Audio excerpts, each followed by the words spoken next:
The stars had never looked so threatening to Fleet Commander Morden as they did now. His reptilian hands gripped the command chair of the Harmony's voice while he stared at the blue planet ahead. Earth, home to the newest species the Confederation had discovered. "Sir, we are approaching the outer edge of their solar system," reported his tactical officer. The bridge crew moved with practiced efficiency around the sleek control panels that lined the walls of their ship. Morden nodded.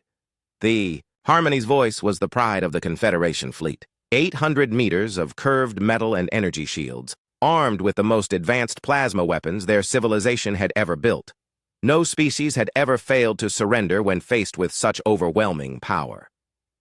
"Open a channel to diplomatic." "Envoy Vextal," he ordered. The main screen flickered, showing the insectoid features of Vextal in the diplomatic section. Her compound eyes reflected the soft lighting of her quarters. "Yes, Fleet Commander. We will reach the human homeworld in 6 standard hours. Are your terms prepared?" Vextal's mandibles clicked together in what humans might mistake for a smile. Indeed, these humans will have 2 choices. Join the Confederation as a junior member species, or face the consequences of refusing our generous offer. Both aliens shared what passed for satisfaction among their kinds. The pattern was always the same. A new species would see their mighty ship, realize they had no chance against Confederation technology, and submit. The humans would be no different. In the asteroid belt beyond Mars, Captain Lee Daho finished his morning coffee and set the cup down on the command deck of the Sovereign's Wrath. The massive Dreadnought had been patrolling the outer system for 3 weeks, waiting for the alien contact that Earth's long-range sensors had detected. "Sir, we have movement on the sensors," reported Commander Park Minji from her tactical station. "One vessel approaching from the direction of Alpha Centauri." Daho walked over to look at her screens. The ship appeared as a small blip on their displays, moving at a steady pace toward Earth. "Size estimate? Roughly 800 meters, sir. Single-hull configuration. Energy readings suggest plasma-based weapons and some kind of shield system." Daho raised an eyebrow. "That's it? Just one ship?" "Appears so, sir. Should we alert?" "Admiral Kim?" "Do it! And prep the communication arrays. Dr. Choi will want to start working on first contact protocols as soon as possible." The bridge of the Sovereign's Wrath was a vast space filled with dozens of workstations. Crew members moved between holographic displays and control panels that managed the 3-kilometer-long ship. Everything was built on a scale that reflected humanity's approach to space travel. If something was worth doing, it was worth overdoing. Dr. Choi Hana arrived on the bridge 20 minutes later, carrying her translation equipment and a tablet filled with linguistic algorithms. "Captain, have we established any communication with the approaching vessel?"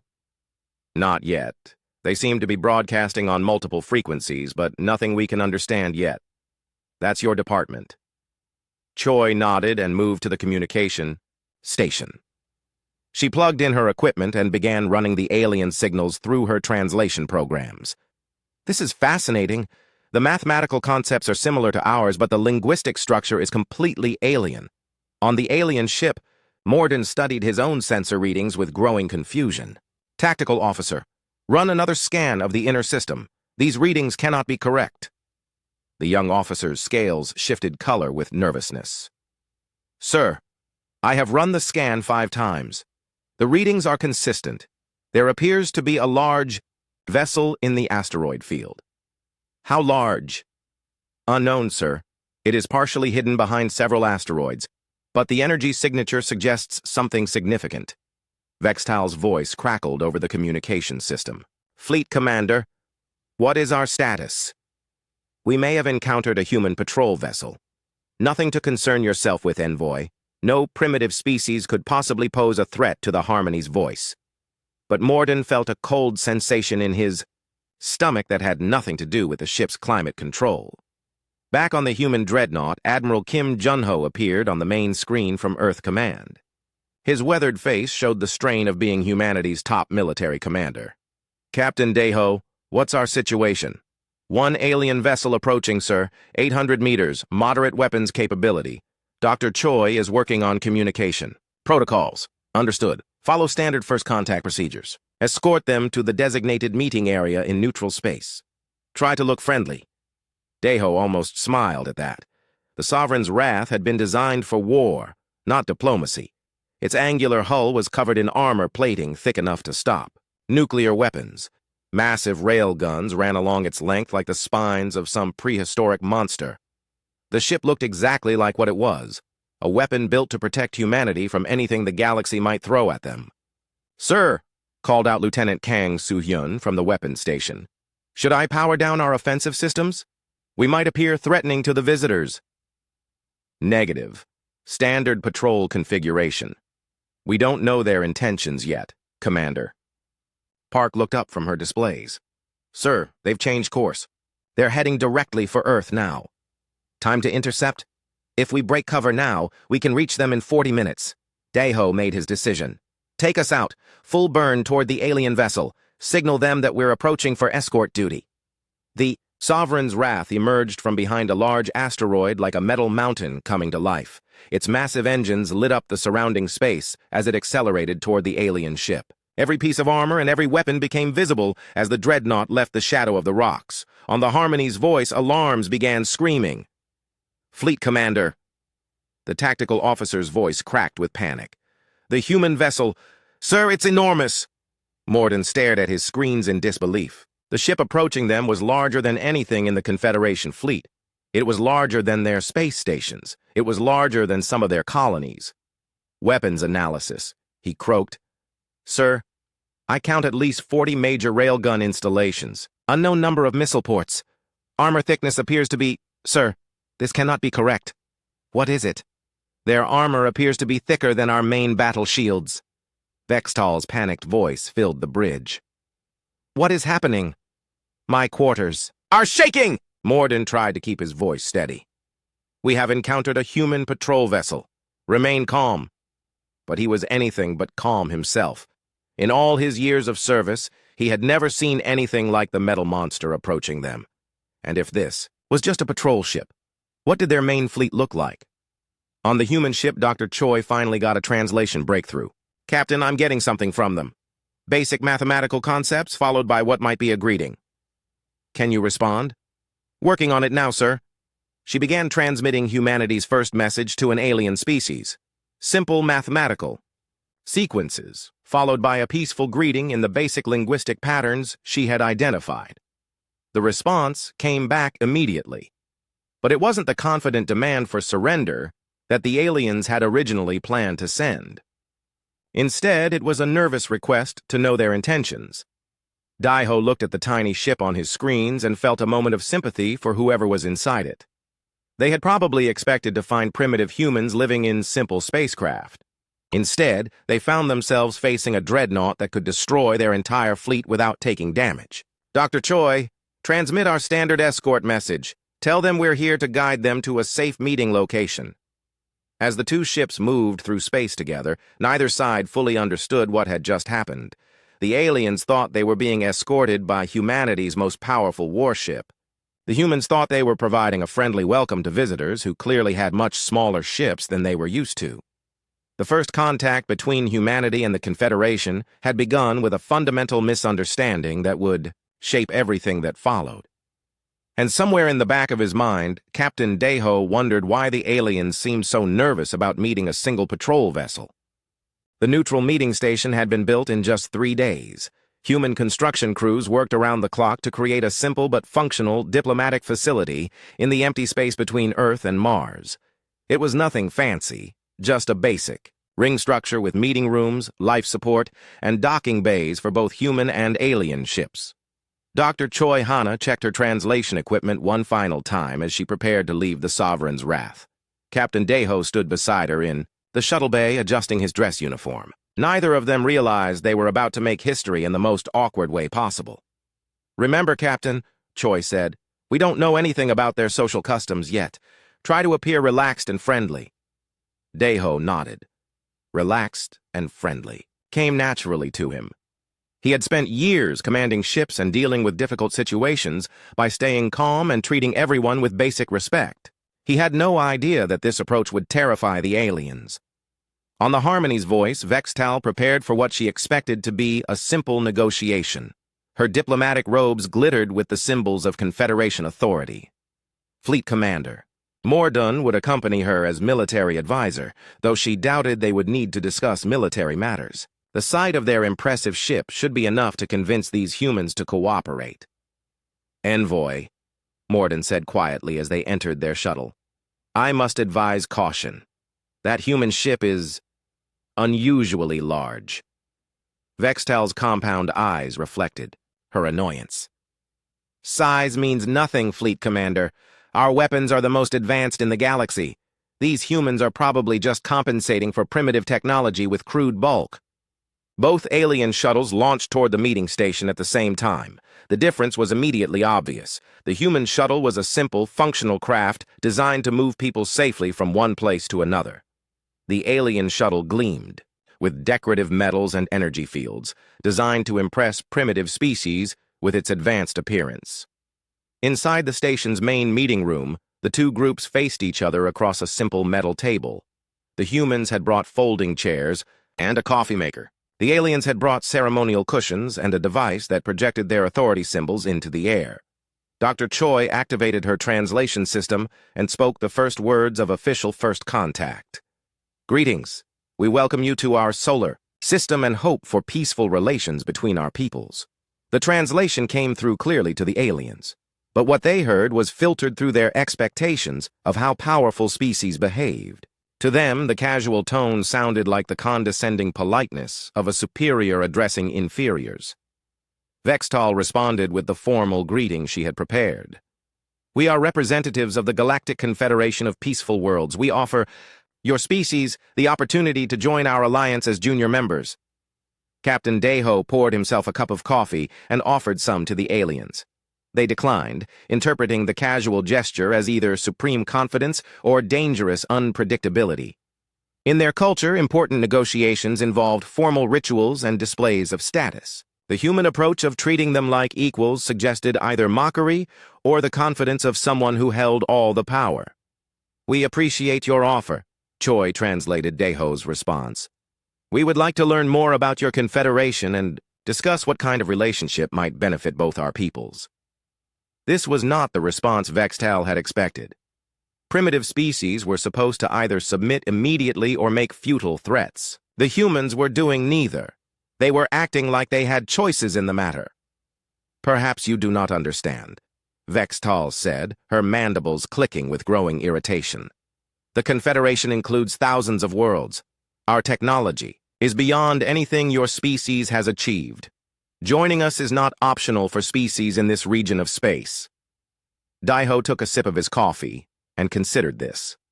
That sounds like a threat. Are you saying we have to join your group whether we want to or not? The directness of the question caught Vextal off guard. Most species danced around such matters with formal language and submissions. I am saying that species who refuse confederation membership often find themselves facing difficulties. What kind of difficulties? Mordun shifted uncomfortably in his seat. The human captain was asking these questions with the same tone he might use to discuss the weather. Either these humans were incredibly naive, or they were not taking the threat seriously at all. Military difficulties, Vextal said finally. Deho nodded and made a note on his tablet. I see. So you're offering us a choice between joining your group or fighting a war with you. That is a very direct way to phrase it. I prefer direct communication. It saves time. Deho finished his coffee and set the cup down. How many ships do you typically send when you need to convince a species to join? The question seemed innocent enough, but it made Mordun's scales change color with nervousness. That depends on the level of resistance we encounter. How about for a species like us? How many ships would you send to Earth? Vextal and Mordun exchanged glances. They had expected this meeting to end with human surrender, not detailed questions about Confederation military doctrine. Our standard enforcement fleet consists of 12 vessels like the Harmony's voice, Mordun said carefully. Daiho made another note. 12 ships about the same size as yours? Somewhat larger. Our enforcement vessels are more heavily armed. I understand. And these 12 ships would be enough to force Earth to surrender? More than enough, Vextal said with confidence. No species has ever resisted a full enforcement action. What neither alien realized was that Lieutenant Kang Soo-hyun was monitoring the meeting from the Sovereign's wrath. Standard protocol required all diplomatic contacts to be recorded and analyzed for security purposes. When he heard the aliens discussing their enforcement fleets, he automatically began running tactical calculations. The data from these calculations was supposed to remain classified, but a routine system maintenance check caused it to be broadcast on an open channel for exactly 37 seconds. In those 37 seconds, the aliens' own monitoring equipment picked up detailed information about Earth's defensive capabilities. The numbers made no sense at first. The alien computers ran the calculations 3 times before accepting the results. According to the intercepted data, Earth had 214 vessels similar to the Sovereign's Wrath currently in service. Each one was larger than anything in the Confederation fleet. But that was not the truly terrifying part. The analysis also indicated that these dreadnoughts were considered standard patrol vessels. They were not Earth's main battle fleet. They were the ships humans used for routine security duties. Back in the meeting room, Dr. Choi was explaining human diplomatic procedures.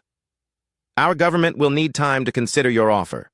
We don't make major decisions quickly. How much time?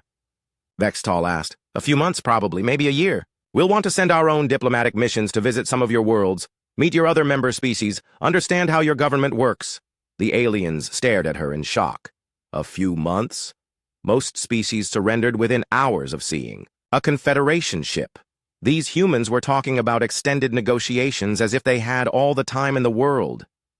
You seem very confident that you can dictate terms to us, Vextal said. Daeho looked genuinely puzzled. I'm not trying to dictate anything. We're just discussing possibilities. Isn't that what diplomacy is? Diplomacy is what happens between equals, Mordun said. The Confederation does not negotiate with primitive species. Primitive? Daeho looked around the room. What makes you think we're primitive? It was Vextal's turn to look confused. You have only recently discovered space travel. Your technology is clearly inferior to ours. Your ship designs are crude and inefficient, Captain. Daeho considered this for a moment. He thought about the Sovereign's Wrath waiting outside, with its thick armor and massive weapons. He thought about the 200 other dreadnoughts protecting human space. He thought about the orbital shipyards around Earth that could build a dozen new ships every year. I think there might be some misunderstanding here, he said finally. What makes you think our technology is inferior? Your ship is enormous and clumsy, Vextal explained. Clearly you lack the advanced materials and energy systems that allow us to build smaller, more elegant vessels. Dr. Choi had to work hard to keep her expression neutral as she translated this. The aliens thought human ships were big because humans didn't know how to build them smaller. They had completely missed the point. Our ships are large because we want them to be large, Daeho explained patiently. We build them to carry heavy armor, powerful weapons, and large crews. Size is a feature, not a limitation. But the aliens didn't understand. In their culture, technological advancement meant making things smaller and more efficient. The idea that humans might choose to build massive ships for practical reasons was beyond their comprehension. The meeting continued for another 2 hours, with both sides growing more confused about each other's intentions. The humans thought they were having a reasonable discussion about possible cooperation. The aliens thought they were being mocked by a species that somehow didn't understand how outmatched they were. As the diplomatic session ended, Vextal and Mordun returned to their ship. The second day of negotiations started badly and got worse. Vextal arrived at the meeting station in a foul mood, her compound eyes reflecting the stress colors that indicated deep frustration.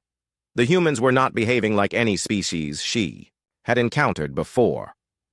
Fleet Commander Mordun accompanied her again, but his scales had shifted to the mottled gray that indicated extreme nervousness. The intercepted data about human fleet strength had kept him awake through his sleep cycle.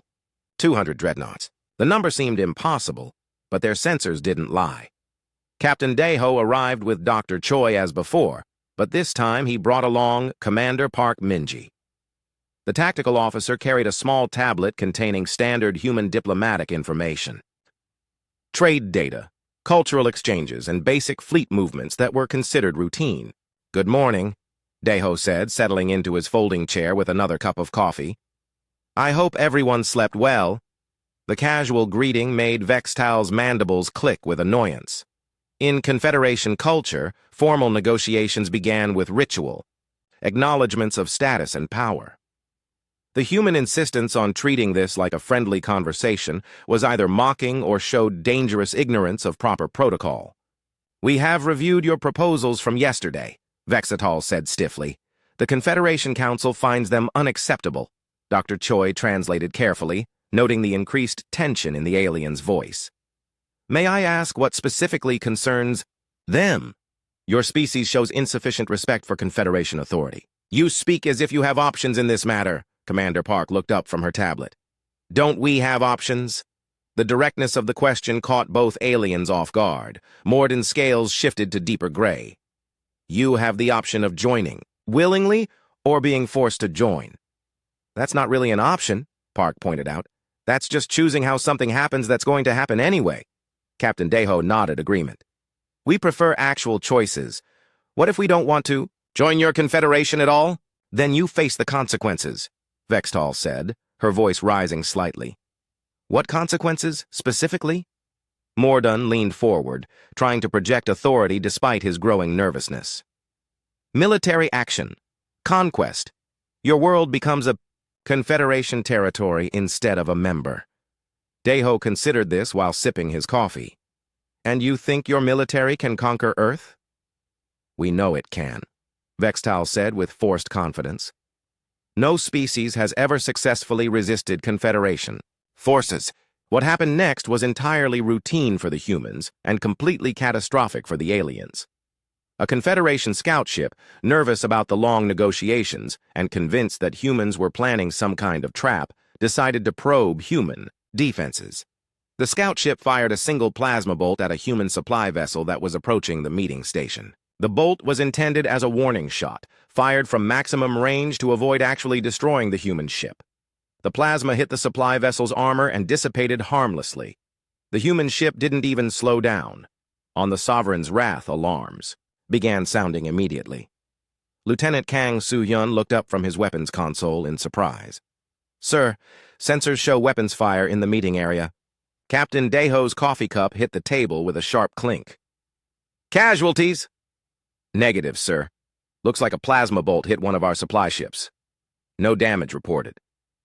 Through the translation system, Dr. Choi could hear the panic in alien voices as they realized what their scout ship had done. Vextal was shouting at someone about unauthorized weapons discharge. "Captain," Commander Park said quietly, "standard protocol requires a response to hostile action against human vessels." Deho nodded grimly. He activated his communicator. "Sovereign's wrath, this is the captain. Prepare a warning shot. Minimum power, safe trajectory. Show them we can respond to hostile action." On the human Dreadnought, Chief Engineer Nam Tae-hyun received the order with professional calm. A warning shot was routine procedure, a demonstration that human ships could defend themselves without actually harming anyone. "Charging main rail gun," he reported. "Target locked on empty space, safe distance from all vessels." The main railgun of the Sovereign's Wrath was designed to punch through planetary shields and destroy enemy dreadnoughts. At minimum power, it was still capable of vaporizing a small moon. Nam selected the smallest asteroid he could find, roughly the size of a city block, as a safe target for the demonstration. The railgun fired with a flash of blue light that briefly outshone the local star. The asteroid simply ceased to exist. One moment it was there, the next moment it was a rapidly expanding cloud of superheated gas and plasma. On the Harmony's voice, every alarm on the ship began screaming at once. The energy release from the human weapon was beyond anything in their experience. Their most powerful ship weapons would have taken minutes to destroy that asteroid, and only by concentrating continuous fire on the same spot. The humans had vaporized it with a single shot. "Fleet Commander," the tactical officer's voice cracked with terror. "Energy analysis of that weapon?" "Report," Morden croaked. "Sir, that single shot released more energy than our entire ship's power core generates in a month." Vextal's voice came over the communication system, high-pitched with panic. What kind of weapon was that? What are they doing? Morden stared at his displays, watching the expanding cloud that had once been solid rock. They fired a warning shot. A warning shot? That was their warning shot? On the meeting station, Captain Deho was apologizing through Dr. Choi's translation system. We regret the necessity of that demonstration. We hope it makes clear that human vessels can defend themselves if attacked. Commander Park checked her tablet and frowned. Sir, the aliens are launching their fighter squadrons. Deho sighed. They're probably panicking. Launch our own fighters to escort them back. We don't want anyone to get hurt due to misunderstandings. Major Yu Jinwoo received the launch order aboard the Sovereign's Wrath with typical pilot enthusiasm. Squadron Alpha, prepare for escort duty. Looks like our new alien friends are a bit nervous. 12 human fighters launched from the Dreadnought's bays. They were sleek, fast, and heavily armed, designed to engage enemy fighters and provide close support for human ships. To the aliens, they looked like an attack formation. The Confederation fighters were small, graceful craft armed with light plasma weapons. They were designed for scouting and patrol duties, not combat against heavy opposition. When they detected the approaching human fighters, their pilots panicked. Human fighters approaching, the squadron leader reported. They're huge. Each one is the size of our heavy bombers. Weapons status? Mordoon demanded. Sir, each human fighter appears to carry more firepower than our scout ships. Major Yu tried to establish communication with the alien fighters, following standard escort protocols. Alien vessels, this is Human Fighter Squadron Alpha. We are here to provide escort back to the meeting area. Please follow our lead for safe navigation. But the translation systems were overloaded with panic signals from the Confederation ships. The message came through garbled and threatening. They're demanding we follow them, the alien squadron leader reported. I think they're trying to capture us. Negative, Morden replied. Return to base immediately. Do not engage. Repeat, do not engage the human fighters. The alien fighters began a desperate retreat toward their mothership. The human fighters, confused by this reaction, followed to ensure their safety. To the aliens, it looked like pursuit by a superior force. Back on the meeting station, Dr. Choi was working frantically to clear up the communications breakdown. Captain, I think there's been a serious misunderstanding. The aliens seem to think we're attacking them. Are we attacking them? Deho asked. No, sir. Our fighters are just providing standard escort services. Then why are they running away? Commander Park looked up from her tactical analysis. Sir, I think they're scared of us. This possibility had never occurred to Captain Deho. In his experience, species that made threats and fired warning shots were usually confident in their military capabilities. The idea that the Confederation might be genuinely afraid of human technology was a new concept. Dr. Choi, ask them directly. Are they afraid of our ships? The translation took several minutes to get through the chaos of alien communications. When it did, the response was immediate and revealing. We are not afraid, Vextal transmitted, her voice high with stress. We are exercising appropriate caution when dealing with a species that destroys asteroids as casual demonstrations. Deho blinked. We destroyed one small rock to show we could defend ourselves. That's standard diplomatic protocol. Standard? You consider the obliteration of celestial bodies to be standard? It was just a warning shot. We were being polite. There was a long silence from the alien ship. Finally, Mordun's voice came through the translation system. If that was your idea of politeness, what would an actual attack look like? Commander Park ran some quick calculations on her tablet. Sir, if we targeted their ship with the main gun at full power, the energy release would be approximately, 40,000 times greater than the warning shot. Dr. Choi carefully did not translate that information. Captain Deho was beginning to understand the scope of the problem. The aliens had approached Earth expecting to find a primitive species. The emergency council session aboard the Harmony's Voice was not going well. Fleet Commander Mordun stood before a holographic display showing the leaders of 12 different Confederation worlds, all demanding answers he didn't have. Explain. To us again, said Council Leader Zephron, her crystalline features reflecting the blue light of her home world. How a primitive species destroyed an asteroid with a single weapons discharge. Mordun's scales had been gray for hours now. Honored Council, the humans claim it was a warning shot. a demonstration of their defensive capabilities. A warning shot? Elder Kothmar's reptilian voice carried disbelief across the communication. Link. Our most powerful planetary defense weapons would require sustained bombardment to achieve such destruction. That is correct, Elder. Our analysis suggests the human weapon released more energy in a single pulse than our entire fleet generates in a standard month. The council chamber fell silent. In the background, Mordoon could hear Vextal arguing with someone about proper diplomatic procedures. The situation was falling apart rapidly. Meanwhile, on Earth, Admiral Kim Junho was having his own difficult conversation with the military leadership. The holographic display in the secure conference room showed generals and admirals from every human military branch. "Let me understand this correctly," said General Park Sangman of the Space Marines. "The aliens showed up with one ship, made threats about conquering Earth, and got upset when we fired a standard warning shot?" Captain Bae Hyokjin from Intelligence nodded. "That appears to be the situation, sir. Our analysis suggests they genuinely believed their single ship could threaten our entire planet." "Their ship is 800 meters long," Admiral Kim pointed out. "We have patrol boats larger than that." "Yes, sir. That seems to be part of the problem. They think big ships mean primitive technology." Dr. Choi Hana had been thinking about the cultural misunderstandings since the weapons incident. She proposed a radical solution to both Captain Daeho and Admiral Kim during a secure video conference. "Sir, I think we need to show them around one of our ships. Let them see human technology up close. Maybe if they understand what we're actually capable of, we can have a more reasonable conversation." Captain Daeho considered this. "You want to invite them aboard the Sovereign's Wrath? A limited tour. Show them basic systems, crew quarters, maybe the mess hall. Help them understand that we're not trying to threaten them." Admiral Kim frowned at the screen. "Dr. Choi, our ships contain classified military technology." "Yes, sir. But maybe that's exactly what they need to see. Not the classified parts, just the everyday equipment that we consider routine. I think the problem is that they have no idea how advanced our basic technology really is." After much debate, it was decided that Vextal would be allowed a limited tour of the human Dreadnought, escorted by Sergeant Oh Soo-young from the ship's Marine detachment. The tour would focus on non-classified areas like crew quarters, recreation, facilities, and basic ship operations.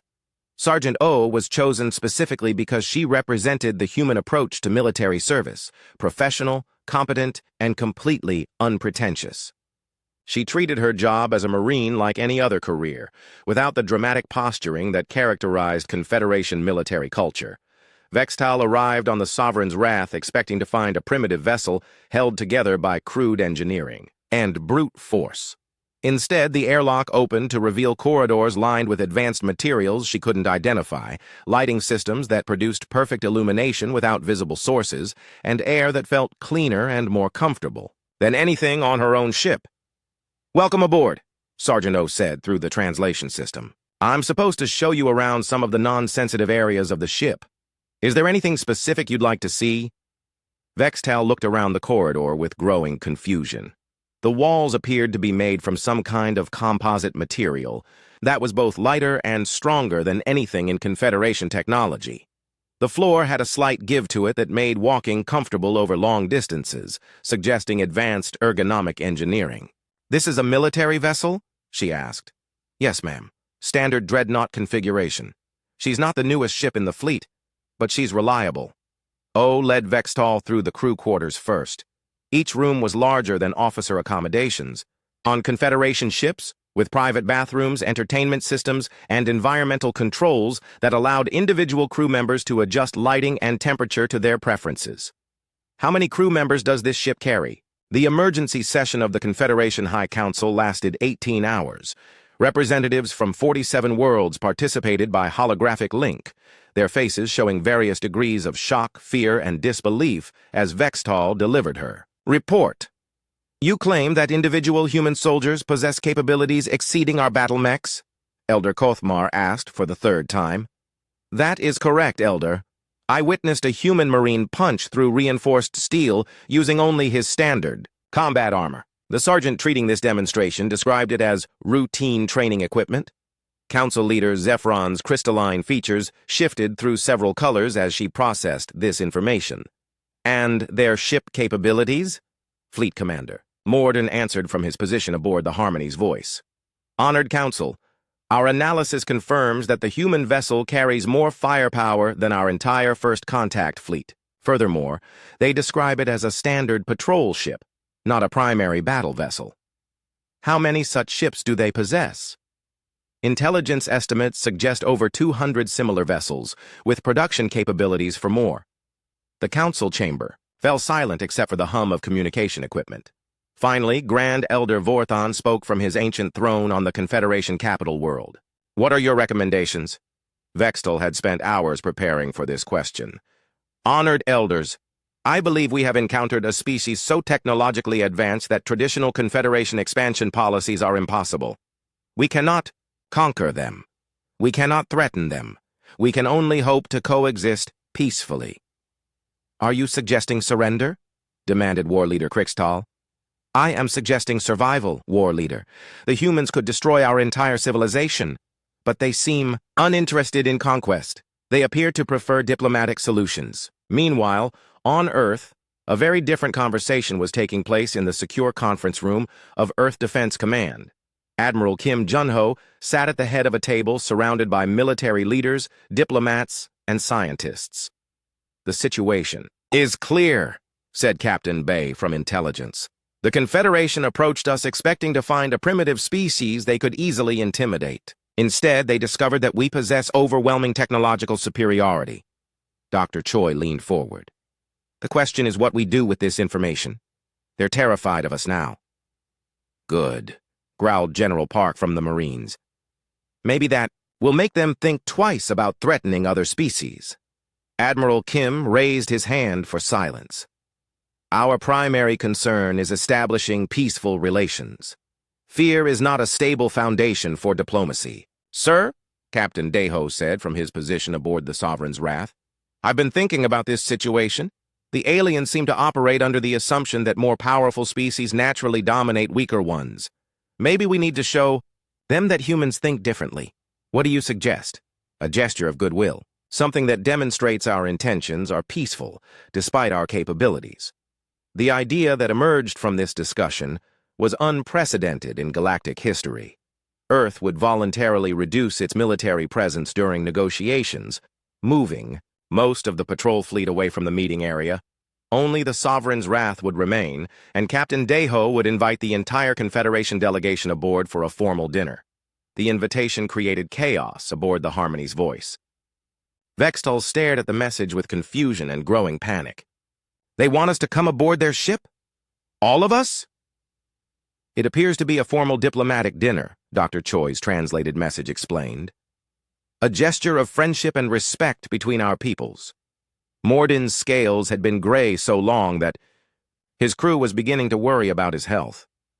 It could be a trap. With respect, Fleet Commander, Vextal replied. If the humans wanted to eliminate us, they would not need tricks. They could simply shoot our ship out of space. The dinner was held in the Sovereign's Wrath's main conference hall, a vast room that could accommodate hundreds of people for formal occasions. The human crew had worked for days to prepare a meal that would be safe for alien biology while showcasing human culinary traditions. Captain Deho greeted each alien guest personally as they arrived. His relaxed manner and genuine friendliness confused the Confederation delegation, who expected either arrogant superiority or suspicious hostility from such a powerful species. Welcome aboard, he said to Vextal as she entered the hall. I hope you'll find this more comfortable than our previous meetings. The dinner itself became a cultural exchange, unlike anything in galactic history. Admiral Kim joined by holographic Link from Earth. Treating the alien ambassadors with the same courteous respect he showed his own officers. The conversation ranged from human exploration history to Confederation member worlds, with both sides sharing stories and perspectives. Engineer Nam explained human shipbuilding philosophy over the main course. We build ships to last. Space is dangerous, and we want our crews to have every possible advantage. That means thick armor, redundant systems, and enough firepower to handle any threat. But why make them so large? Asked Mordun. Because we can. Nam replied simply. We have the materials, the energy sources, and the manufacturing capacity. Why build small ships when big ones are safer and more capable? Major Yu shared stories of human pilots who had risked their lives to rescue crews from damaged alien vessels encountered during exploration missions. That's what we do, she explained. When someone is in trouble in space, you help them. Doesn't matter what species they are. Dr. Choi found herself in a fascinating discussion with Vextal about linguistic development and cultural exchange. Your translation technology is remarkable, the alien envoy admitted. How did you develop such sophisticated systems so quickly? We've always been good at communication, Choi replied. Humans speak thousands of different languages on our home world. We had to get good at translation just to talk to each other. As the evening progressed, the fundamental difference between human and Confederation cultures became clear. The aliens assumed that powerful species naturally dominated weaker ones because that was how their society had always worked. Humans assumed that different species could cooperate as equals because that was how human civilization had developed. The breakthrough moment came when Grand Elder Vorthan, participating by holographic link, asked Captain Deho directly about human intentions. Your species possesses the power to conquer our worlds easily. Why do you prefer negotiation? Deho considered the question seriously before answering. Elder, humans learned long ago that conquest creates more problems than it solves. We build powerful ships not to threaten others but to protect what we love. Our families, our worlds, our way of life. But you could rule us. Why don't you? Because we don't want to rule anyone. We want to explore, learn, trade, and make friends. Ruling other people is a lot of work and makes everybody unhappy. The simple honesty of this answer did more to reassure the Confederation than any formal treaty could have accomplished. Admiral Kim followed up with an explanation of human diplomatic principles. We believe that cooperation between equals produces better results than domination. We're stronger when we work together than when we fight each other. By the end of the evening, the entire dynamic of first contact had changed. The Confederation stopped trying to intimidate humanity and started asking for help. Their trade routes were plagued by pirates. Their border worlds faced constant raids from aggressive species. Their exploration efforts were limited by inadequate ship technology. We would welcome human protection for our merchant vessels, Vextal said carefully, if such assistance would be possible. Captain Deho looked at Admiral Kim's holographic image. What do you think, sir? Can we spare some patrol ships for escort duty? I think that sounds like an excellent way to begin formal cooperation between our peoples.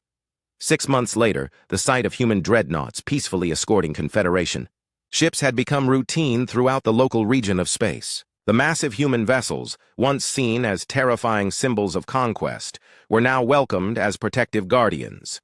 Captain Deho stood on the bridge of the Sovereign's Wrath as they approached a Confederation colony ship bound for a new world. The civilian vessel was tiny compared to his dreadnought, but it carried thousands of families seeking a better life among the stars. Confederation vessel New Hope. This is Captain Deho of the Earth ship Sovereign's Wrath. We are here to escort you safely to your destination. Thank you, Captain, came the grateful reply. It is good to have friends watching over us. Commander Park looked up from her tactical display. Sir, long-range sensors show 3 pirate vessels in the outer system. They're moving away from us at maximum speed. Deho nodded with satisfaction. The mere presence of a human dreadnought was enough to deter most criminal activity. Pirates who had once terrorized helpless merchant ships now fled at the first sign of humanity's monster vessels. Maintain course, he ordered. Let's make sure our friends reach their new home safely. As the Sovereign's Wrath and the colony ship moved through space together, Deho reflected on how much had changed since that first chaotic contact. The galaxy was a safer place now, not because humanity had conquered anyone, but because they had chosen to protect everyone.